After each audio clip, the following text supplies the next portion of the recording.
अरे नीमी गाँव के पावन धरती, अरे नीमी गाँव के पावन धरती के सुना रहल कहानी।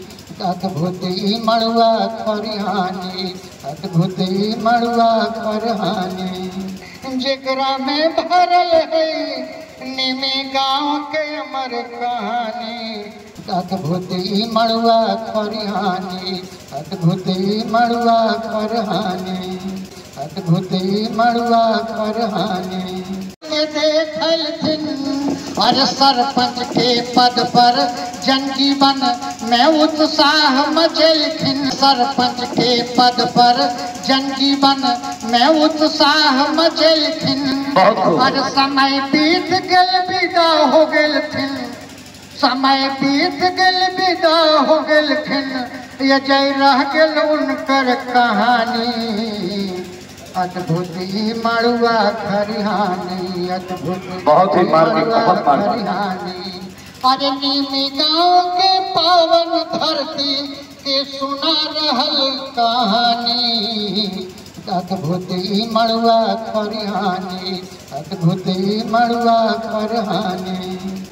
अरे टूटा टूटल तार के जोड़ जोड़ के सबके एक बनलखिन।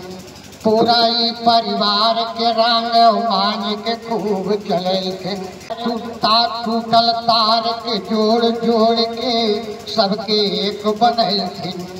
पूरा ही परिवार के रंग मान के खूब चललखिन। गाँव गिराव के जन जन के, गाँव गिराव के जन जन के सेवा में हाथ बटलखिन। अरे मरलो पर अभी जना रहला, अरे मरलो पर अभी जना रहला। उनकर लिखल और उनकर लिखल तरह तरह के कहानी। अद्भुत मड़ुआ खरिहानी, अद्भुत मड़ुआ खरिहानी, अद्भुत मड़ुआ खरिहानी। जेकरा में भरल है नीमी गाँव के अमर कहानी। जेकरा में भरल है नीमी गाँव के अमर कहानी। अद्भुत मड़ुआ खरिहानी। बहुत बहुत